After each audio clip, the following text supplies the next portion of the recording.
Assalamualaikum dan salam sejahtera. Okey, hari ini kita bersama kembali kita punya pelajaran sains.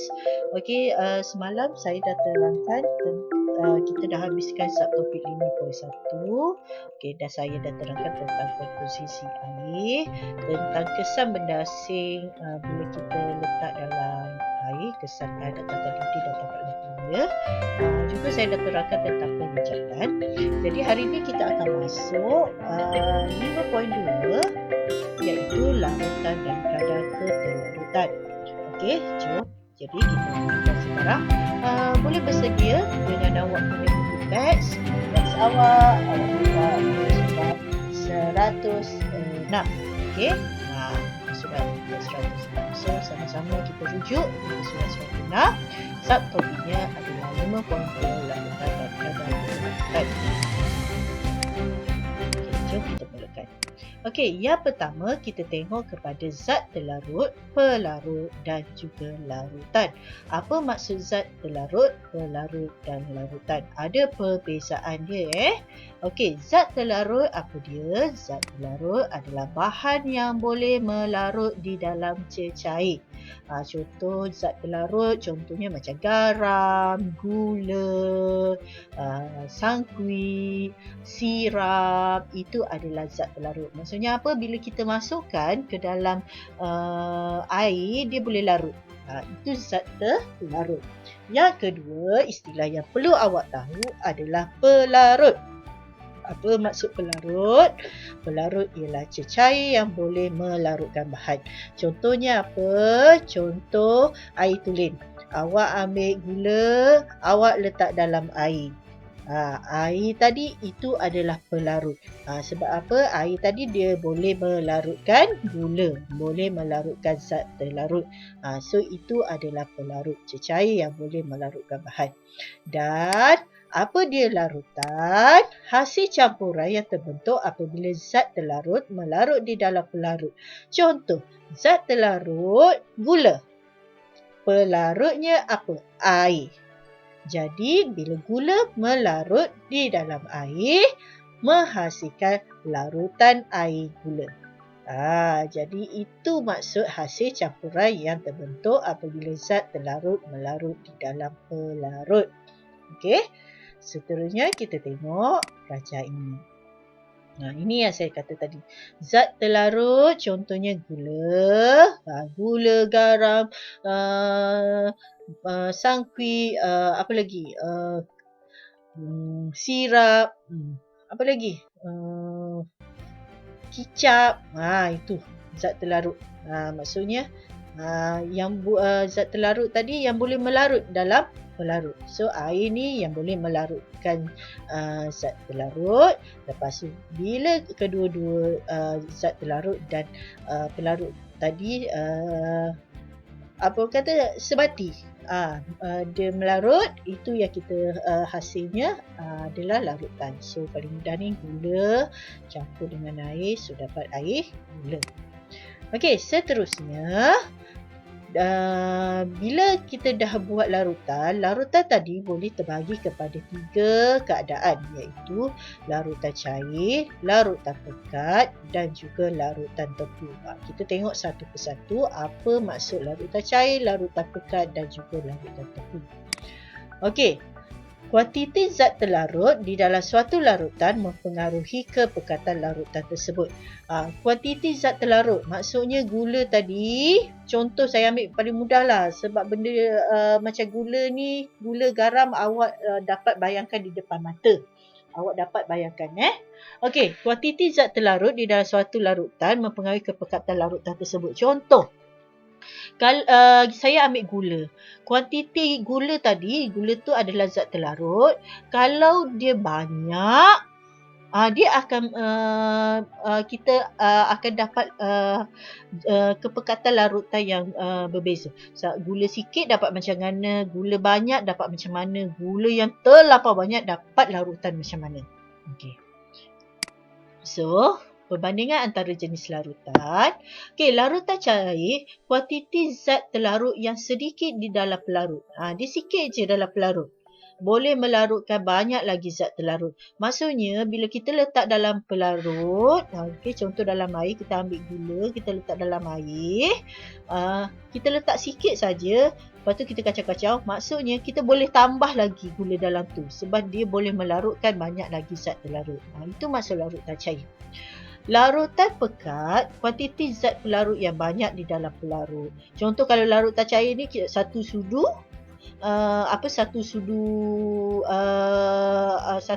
gula. Okey, untuk larutan pekat contohnya apa? Kita letak 4-5 sudu gula dalam dia. Okey, jadi kuantiti zat terlarut yang banyak di dalam pelarut boleh melarutkan sedikit sahaja lagi zat terlarut. Maksudnya bila kita larutkan di dalam air, kita kacau-kacau, kita dapat dilarutkan pekat. Untuk tambah lagi zat terlarut, maksudnya kita boleh tambah sikit saja. Yang seterusnya, larutan tepu. Okey, larutan tepu, kuantiti zat terlarut yang berlebihan di dalam pelarut. Maksudnya zat terlarutnya terlampau banyak, tidak boleh melarutkan lagi zat terlarut lagi dan menghasilkan mendakan. Awak kacau macam mana pun, contoh gula tadi, awak dah tambah terlampau banyak dalam pelarut, awak kacau macam mana pun, masih ada zat terlarut yang tidak larut. Maksudnya awak boleh nampak mendakan gula lagi. Maksudnya itu larutan tepu. Larutan yang bila awak kacau dah tak boleh, kacau lama mana juga dah tak boleh larut lagi. So ini perbezaan larutan cair, larutan pekat dan juga larutan tepu. Okey, seterusnya perbezaan larutan dan juga ampaian. Okey. Bahan A, okey, tambah dengan bahan B akan menghasilkan campuran. Okey.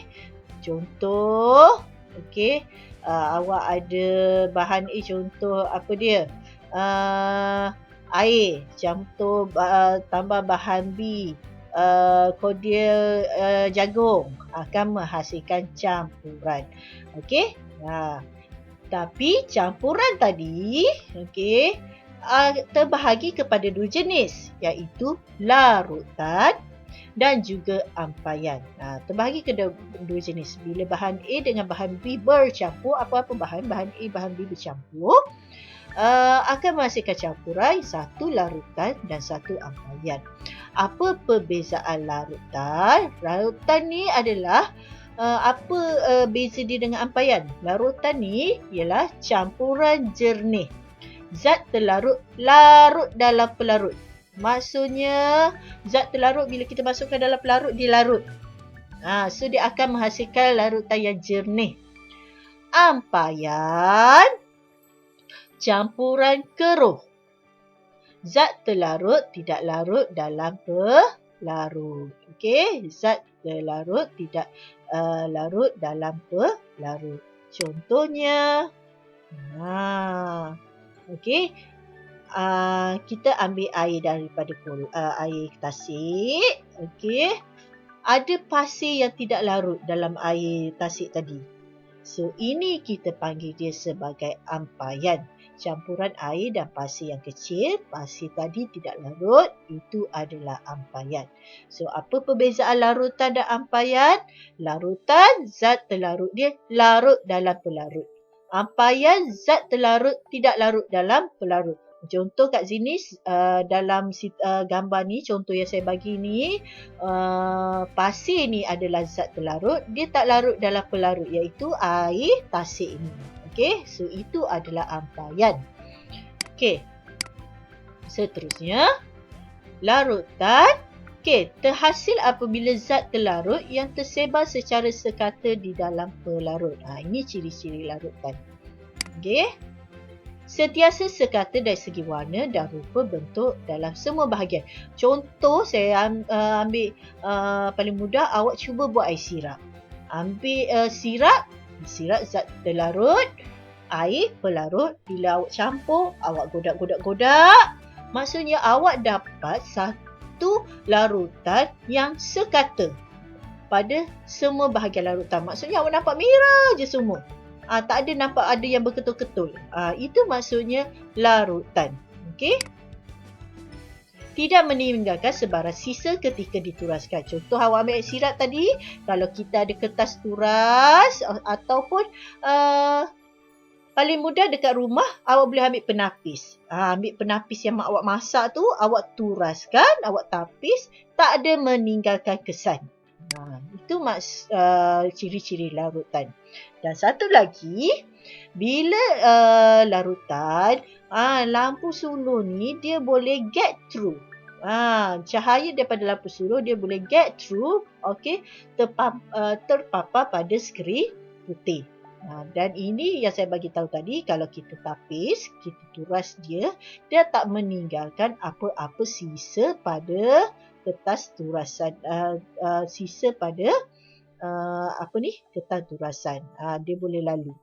Okey, takkan meninggalkan sisa pada kat sini. Kalau untuk lampu suluh, dia akan ada cahaya sampai pada skrin putih. Okey. Seterusnya, untuk ampayan.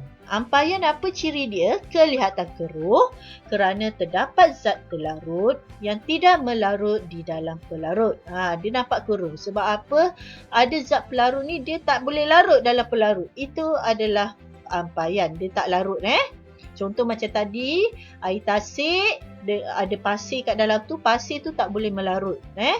So, dia akan menghasilkan ampayan. Cahaya tidak dapat menembusinya kerana saiz zarah yang besar. Akan mendak apabila dibiarkan dan terdapat sisa apabila dituraskan. Okey, untuk ampayan, bila awak biarkan untuk seketika, akan ada hasil mendakan di bottom of di bekas yang awak kalau awak ambil air tu letak dalam gelas ke dalam bekas ke, ada mendakan di bawah gelas tersebut. Dan apabila kita tapis dia atau kita turaskan, ada sisa turasan. Okey, contoh. Okey, zat telarut yang tidak melarut. Okey, awak nampak ni, ada yang tidak melarut. So kalau ini gambar ni kita dibiarkan, akan yang tak larut tadi akan termendak pada dasar gelas. Okey, faktor yang mempengaruhi kadar ketelarutan. Ada beberapa faktor ketelarutan. Macam mana kita nak bagi zat telarut tu cepat melarut dalam pelarut. Ketelarutan suatu bahan ialah kuantiti maksimum zat telarut yang dapat larut di dalam 100 ml pelarut pada suhu tertentu. Maksudnya, kadar yang mempengaruhi ni maksudnya kita nak suruh cepat dia melarut ataupun lambat dia melarut, apa kita boleh buat. Maksudnya contoh nak buat air sangkuit, contoh dekat kenduri air sangkuit dengan banyak. Awak nak larutkan sangkuit dengan gula dalam air, dalam tabung air, nak cepat sebabnya nak banyak. Sebab kenduri nak guna, nak bagi minum ramai orang. Jadi macam mana kita boleh tingkatkan kadar ketelarutan tu? Bergantung kepada faktor ni. Okey, yang pertama, suhu. Suhu tinggi, kadar ketelarutan tinggi. Jadi kalau bila awak nak buat air yang banyak, awak nak larutkan gula dengan banyak, air yang banyak, contoh air tabung ni. Jadi macam mana guna air panas? Suhu tinggi, kadar ketelarutan tinggi. Dia akan lagi cepat melarutkan zat telarut. Okey. Seterusnya, kadar kacauan. Awak kena kacau. Awak tak boleh letak je gula lepas tu awak biarkan. Okey, kadar kacauan tinggi, maksud kena kacau, kadar ketelarutan air akan meningkat. Okey, saya tertinggal perkataan ini meningkat. Okey, seterusnya saiz zat telarut. Okey, bila awak guna, contoh macam gula. Saya suka ambil contoh gula sebab apa? Contoh ni yang paling dekat dengan awak, ada dekat rumah kan. Kalau tengok gula ni dia macam jenis, ada gula kasar, gula pasir, gula icing. Kenapa? Ada penggunaan gula ni pun berbeza. Contoh kalau buat kek guna gula icing sebab dia nak mudah larut di dalam batter tu, dalam adunan kek. Okey, sebab apa? Saiz zat terlarut tadi mempengaruhi kadar ketelarutan. Okey, semakin kecil saiz zat terlarut, semakin besar jumlah luas permukaan pendedah pada zarah pelarut, kadar ketelarutan menjadi tinggi.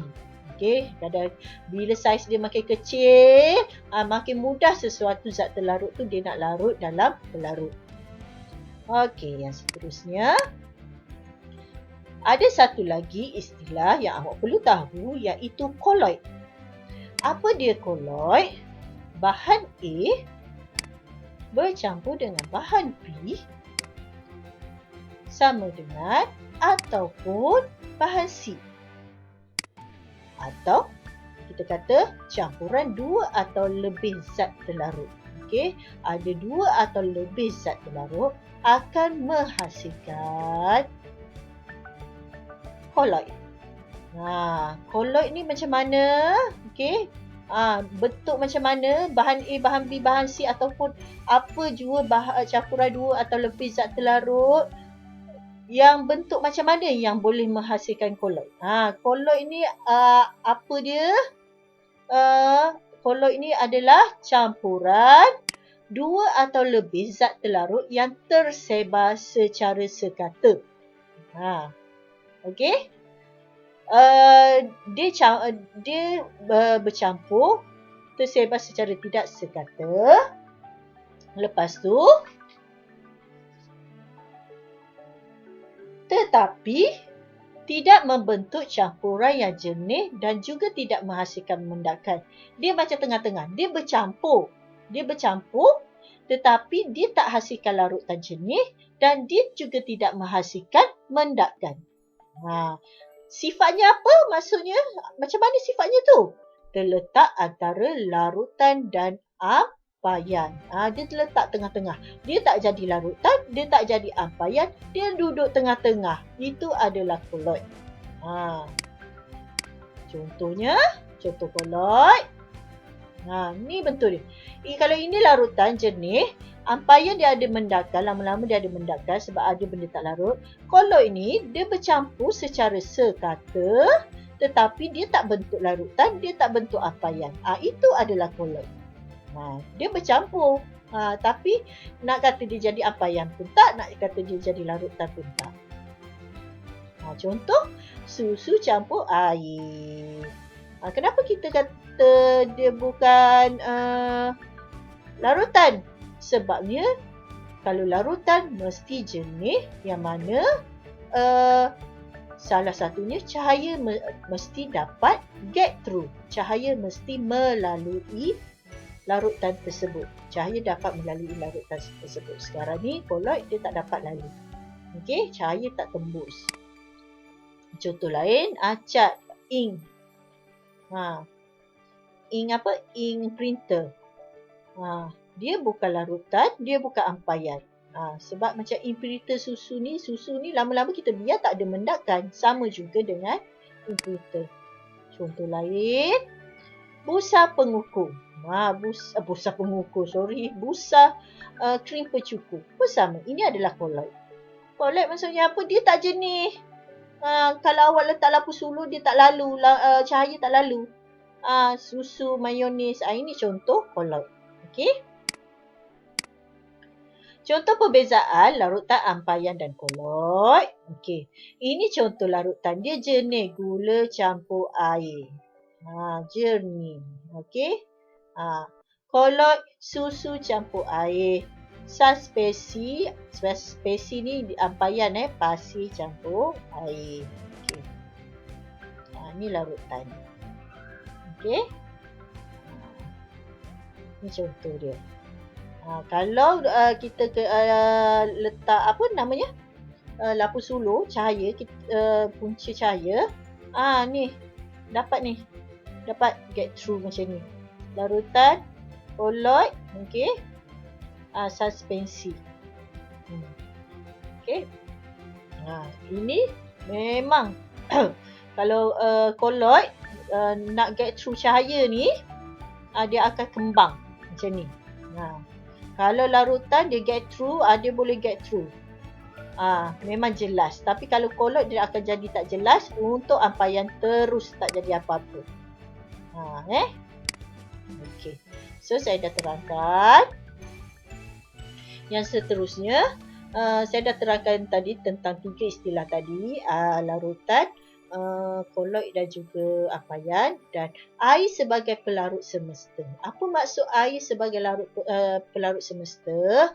Maksudnya, air ni kita panggil dia pelarut semesta sebab apa? Dia boleh melarutkan kebanyakan bahan. Mostly bahan dia boleh larutkan. Melarutkan hampir semua bahan, sama ada pekerja, cecair atau gas. Contoh ni, ini ada contoh dalam buku teks awak. Okey, minuman ringan, deterjen. Maksudnya dia boleh melarutkan kebanyakan bahan. Hampir semua bahan boleh dilarutkan oleh air. Sebab tu kita panggil dia sebagai pelarut semesta. Okey, dan ini adalah contoh pelarut bukan air. Pelarut bukan air ni adalah pelarut yang berasaskan karbon tapi boleh melarutkan zat terlarut yang tidak larut dalam air. Maksudnya ada setengah, macam tadi saya kata, air tu adalah pelarut semesta. Dia boleh melarutkan mostly kebanyakan bahan. Tetapi ada juga bahan yang tak boleh dilarutkan oleh air. Okey, jadi dia perlu dilarutkan oleh pelarut selain daripada air, contohnya yang berasaskan karbon. So pelarut bukan air, contoh alkohol, kerosi, aseton, turpentine, ether. Dan ini adalah kegunaan bagi pelarut bukan air ni. Contoh, alkohol dia nak larutkan apa? Minyak wangi, aseton, varnis kuku, turpentine, penanggal kotoran cat. Dia boleh larutkan benda-benda ni. Okey.